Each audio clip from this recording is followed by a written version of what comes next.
आपको दिखा के पीऊं या ऐसे घूर रहा बेशर्मा, मतलब मुंह तो नीचे कर लो। पानी है क्या? अरे दारू है, पानी से इतनी एनर्जी कहाँ आएगी? मेरा सर क्वेश्चन बहुत सिंपल सा है, वो सबकी प्रॉब्लम का एक ही क्वेश्चन है। सर खड़े हैं यहाँ पे, हम सब इनसे ही सुनने आए हैं, तो ये सारी प्रॉब्लम ये फेस करके बहुत आगे आ चुके हैं। तो एक कॉमन सा क्वेश्चन है जो मैं एग्री करता हूँ कि सब उस पर एग्री करेंगे कि आप इतनी एनर्जी लाते कहाँ से हैं? What is the source of your energy? कितने चाहते हैं ये हो आज के सेशन का टॉपिक? नहीं, सबको उठाना है। देखो भाई खुल्लम खुल्ला गुंडागर्दी हो रहे हैं यार। हमारे अंदर से ही एनर्जी निकलती चली जाए और उसके रुकने का कोई तरीका ना हो। जैसे एक है, अगर मैं एग्जांपल से बताऊं, ये लाइट्स हैं यहाँ पर, इन सब के स्विच है। स्विच किसी ने ऑन कर दिया, ऑफ कर दिया। ये स्विच किसके हाथ में है? दुनिया के हाथ में है। और मजे की बात क्या है, यहाँ पे एक लाइट का एक स्विच होता है। अगर आप उस लाइट की तरह हो तो आपके 100 स्विच हैं या 1000 स्विच हैं, जितने रिलेटिव्स हैं सबके हाथ में स्विच है।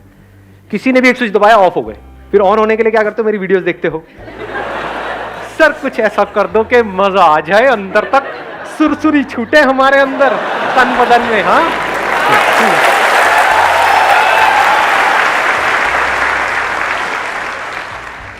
ये सब टेम्परेरी सॉल्यूशन है, इसका कोई फायदा नहीं है। रियल सॉल्यूशन क्या है कि बिल्कुल रिलैक्स होकर के आराम से ठंडे दिमाग से विद पेशेंस समझने की कोशिश करो कि वो सोर्स ऑफ एनर्जी क्या है।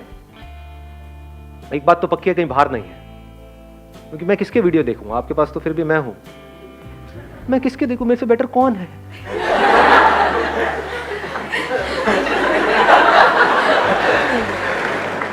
मेरा जो सोर्स है वो बाहर नहीं है, ये बात तो पक्की है। तो सोर्स अंदर ही है। और अगर वो सोर्स हमको समझ आ जाए तो फिर क्या फर्क होगा? एक तो है कि हम एक ऐसी लाइट बने जिसके अनलिमिटेड स्विचेस हैं और वो दुनिया के हाथ में है। ऑफ हो गए, फिर वापस से थोड़ी देर में ऑन हो गए, फिर ऑफ हो गए, फिर ऑन हो गए। एक तो ये तरीका है जीने का। एक है जस्ट लाइक सन, उसका कोई स्विच है क्या? उसको ऑफ करने का कोई तरीका है? कोई तरीका नहीं है। अब आपको एक बहुत मजेदार बात बताऊंगा जो I am not too sure आप कितना उसको डीपली समझ पाओगे, बट हो सके तो समझने की कोशिश करना। आपको सूरज बनना नहीं है, आप सब सूरज ही हो। मतलब आप में, मुझ में और दुनिया के किसी भी इंसान में कोई फर्क नहीं है, रत्ती भर भी। और ये आप मेरी आंखों में देख सकते हो कि मैं सच बोल रहा हूं या is it just a pep talk? You understand what a pep talk is? Pep talk means कि भाई कोई बंदा परेशान है, उसको बोल रहे हैं नहीं नहीं सब ठीक हो जाएगा, सब ठीक हो जाएगा, जबकि हम खुद उस सिचुएशन में होंगे तो हमारी लगी बड़ी होगी। हाँ है, तो this is just a pep talk. किसी को बोलने के लिए कि कोई मर गया है, नहीं नहीं सब ठीक हो जाएगा, जो आया है वो जाएगा, तू जाने के लिए तैयार है? नहीं नहीं, it's not a pep talk. बहुत ही डीपर लेवल से आपको कुछ बोल रहा हूं, हो सके तो इस बात को अपने अंदर तक जाने दो। आपको सूरज बनना नहीं है, सूरज के जैसा बनना नहीं है, आप वो ही हो।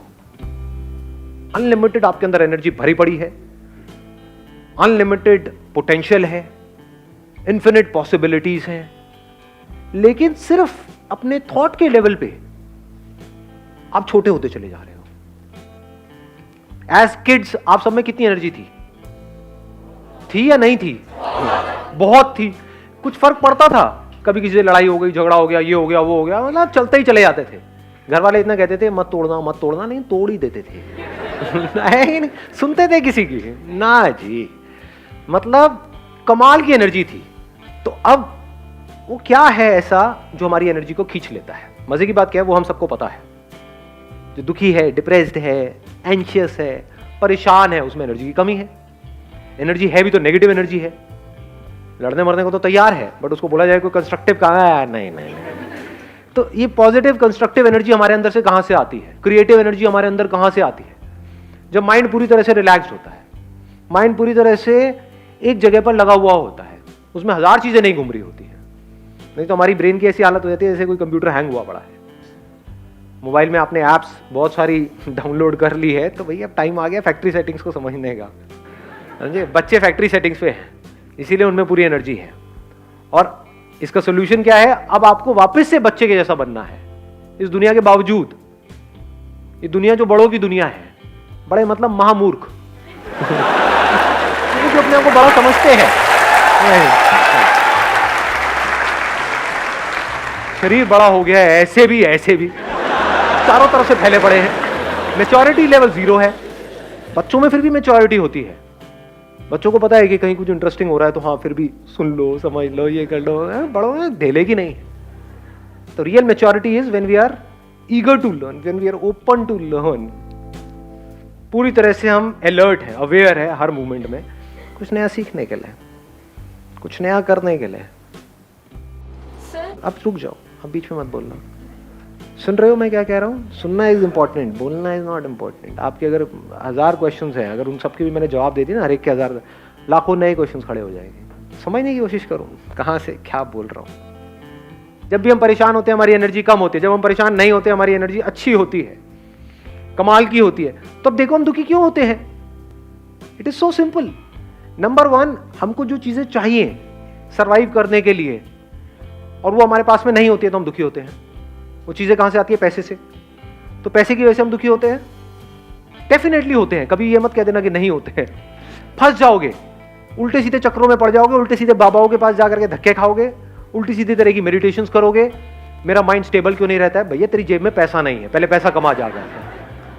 It is so obvious. समझ गए?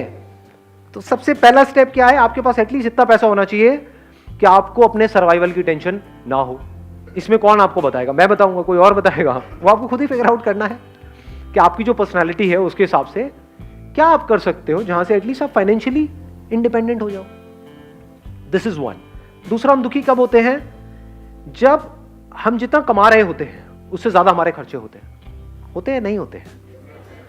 ये सुनने में बड़ा सिंपल सा लग रहा है, बट ये क्रेडिट कार्ड्स और ये वो ले लेते हैं, धीरे धीरे थोड़ा थोड़ा करके दे देंगे। थोड़ा थोड़ा क्या होता है? तो शुरू में एटलीस्ट आप इतना कर सकते हो कि शुरू में गाड़ी लेनी है, ये लेना है, वो लेना है, डाउन पेमेंट पे लेना है, चक्कर ही खत्म। नहीं है डाउन पेमेंट के पैसे, मत लो। ये अगर इतनी बेसिक सी भी बात आपको समझ आ रही है तो प्रेशर रिलीज हो गया आपके ऊपर से, बहुत मेजर प्रेशर रिलीज हो गया। हाँ, दुनिया को दिखाने के लिए, अपने अंदर ही अंदर कुछ भी कहानियां बनाने के लिए ना, समझे? अपने अंदर ही अंदर हम कुछ भी कहानियां बना लेते हैं कि नहीं नहीं ये तो मुझे चाहिए ही, इसके बिना तो मेरी लाइफ चल ही नहीं सकती, बाइक से मुझे गाड़ी लेनी ही पड़ेगी। और ले ली, उसके बाद में आपके बॉस ने आपकी ले ली। समझे? होता है? नहीं होता है? आपको इतनी अकल होनी चाहिए कि मेरे पास में जितना पैसा है मेरे खर्चे उससे हमेशा ही कम रहे, अगर आपको बिना टेंशन के जीना है तो। ये आ गया दूसरा। तीसरा, हम दुखी क्यों होते हैं? कभी सोचा है क्यों होते हैं हम दुखी? कंपैरिजंस करते हैं। जब भी अपने आप को किसी से भी कंपेयर करते हैं तो हमारे ऊपर प्रेशर क्रिएट होता है। इस दुख को आप प्रेशर बोल सकते हो। और जिसके ऊपर जितना ज्यादा प्रेशर है, अभी जैसे आपको बोला जाए भागने के लिए और आपके पीछे मैंने 50 किलो का एक बैग टांग दिया, कहूंगा भागो, और एक है कोई बैग ही नहीं है, कोई बैगेज नहीं है, किस केस में ज्यादा तेज भागोगे? ऑब्वियस है ना, ये बात है, बोलने की जरूरत है। तो अपने अंदर झांक करके देखो कितना प्रेशर है। अभी हम क्या कर रहे हैं? लिस्ट बना रहे हैं किस वजह से प्रेशर क्रिएट होता है। नंबर 1 पैसे की कमी से, नंबर 2 खर्चे ज्यादा होने की वजह से, नंबर 3 अपने आप को कंपेयर करने की वजह से। चाहे आप किसी से भी कंपेयर करो, प्रेशर क्रिएट हो जाएगा। और प्रेशर ये मत समझना कि सिर्फ जब आप अपने आप को किसी ऐसे बंदे से कंपेयर करते हो जो आपसे ऊपर है तब आपके ऊपर प्रेशर क्रिएट होता है। कोई बंदा आपसे नीचे है, उससे भी अपने आप को कंपेयर करते हो तो प्रेशर क्रिएट होता है अंकल। क्यों? क्योंकि अब आपकी वॉट लगेगी ये सोच करके ही कि अगर वापस से मुझे उस लेवल पर डाल दिया तो पता नहीं क्या हो जाएगा। आपके ऊपर प्रेशर क्रिएट होगा कि वो बंदा मेरे से आगे निकल गया तो पता नहीं क्या होगा, इसने मेरी कुर्सी ले ली तो पता नहीं क्या होगा। ये सब प्रेशर्स है, ये आपकी एनर्जी को खत्म करते चले जाएंगे। अपने आप को अपने दोस्तों से कंपेयर करो, ये करो वो करो। तो comparison of any kind is pressure. ये तब आप समझ सकते हो जब बड़े रिलैक्स होकर के अपनी ब्रेन को आप ऑब्जर्व करते हो। जब आप बोलते हो मैं टॉपर हूं, तो क्या होता है? क्या प्रेशर सिर्फ उस पर क्रिएट होता है जो बॉटम पे है, या स्टॉपर पे भी क्रिएट होता है? समझ आ रही है मेरी बात है? तो इतनी हमारे अंदर अकल होनी चाहिए, हमको आगे बढ़ने के लिए लाइफ में अपने आप को किसी से कंपेयर करने की जरूरत नहीं है।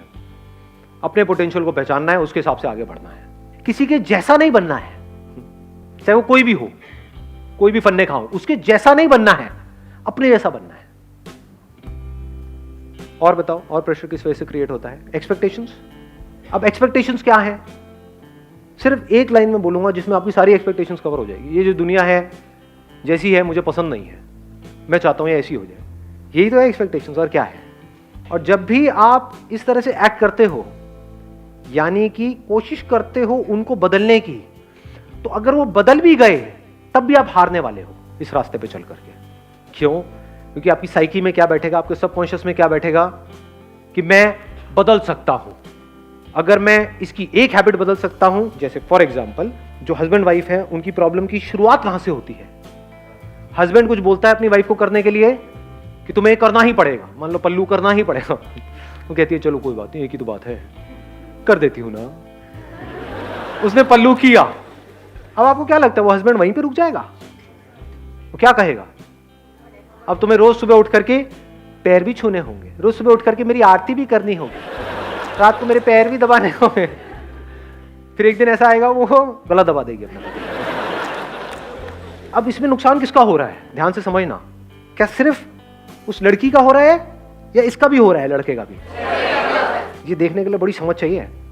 इसका भी हो रहा है, क्योंकि जब अलग होंगे तो दोनों को दुख होगा ना।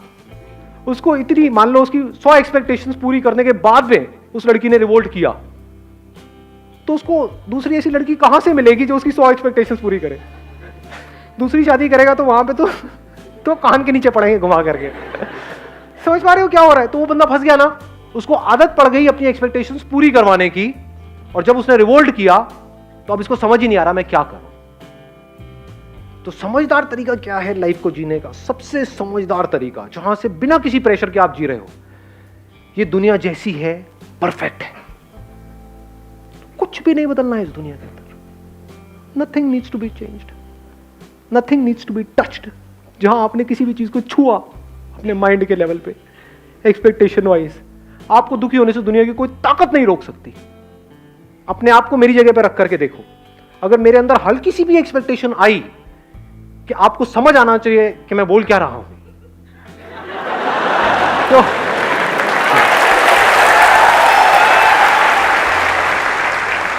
तो मुझे पागल होने से कोई नहीं रोक सकता। मुझे पता ढेले का समझ नहीं आना आप में से किसी को, कुछ सब ऊपर से जाने वाला है। जाने दो, पतंगों को जल जाने दो, पतंगे इसीलिए पैदा हुए हैं। ये इस दुनिया की कहानी है। पता है कि आग में जलना बुरा है, लेकिन क्या करें, फफड़ा रहे हैं अंदर से, चलेंगे, चलने दो। इसको समअप कर देते हैं चारों चीजों को। नंबर 1, आपको पैसे से ऊपर उठना है। आपके पास उससे ज्यादा पैसा होना चाहिए जितनी आपकी नीड्स है। नंबर 2, अपने डिजायर्स को पूरा करना है तो अपनी कमाई को बढ़ाओ। सुनने में बड़ा बेसिक लगेगा, लो फेरारी डाउन पेमेंट पे कौन मना कर रहा है? पहले कमाई बढ़ाओ, बाद में खर्चे बढ़ाओ। खर्चे कमाई से कम, बेसिक्स ऑफ लाइफ, प्रेशर कभी क्रिएट नहीं होगा। नंबर 3 क्या था? बोलो बोलो बोलो। कंपैरिजन। इस कंपैरिजन के कीड़े से अपने आप को बचा लो। ना अपनी ईगो को सेटिस्फाई करना है ये बोल करके कि देखो मैं तो ये कर गया, मैं तो वो, ना ये करना है कि देखो वो क्या कर गया और मैं वहीं रह गया। दोनों तरफ से प्रेशर क्रिएट होता है, दोनों जगह से बाहर निकल आओ। ये आगे पीछे का गेम चलता रहता है इस दुनिया में, इसमें ज्यादा ध्यान मत दो, अपने काम पे ध्यान दो। जिसके काम में दम है वो इस रेस से बाहर आ सकता है, दैट इज इंपॉर्टेंट। इस रेस में जीतना इज नॉट इंपॉर्टेंट। गधों की रेस में जीतना इंपॉर्टेंट है, इस गधों की रेस से बाहर निकलना इंपॉर्टेंट है। उसकी बात हो रही है आज यहां पर। Last but not the least, चौथा पॉइंट, एक्सपेक्टेशंस को जीरो कर दो। क्यों? क्योंकि चाहे एक्सपेक्टेशंस पूरी हो चाहे ना हो, दोनों ही तरफ से मैं मरने वाला हूं, तो ऐसा काम करना ही क्यों है? ये फॉर्मूला है जिसको दुनिया की कोई ताकत चैलेंज नहीं कर सकती। किस चीज का फॉर्मूला है? बिना प्रेशर के लाइफ को जीने का।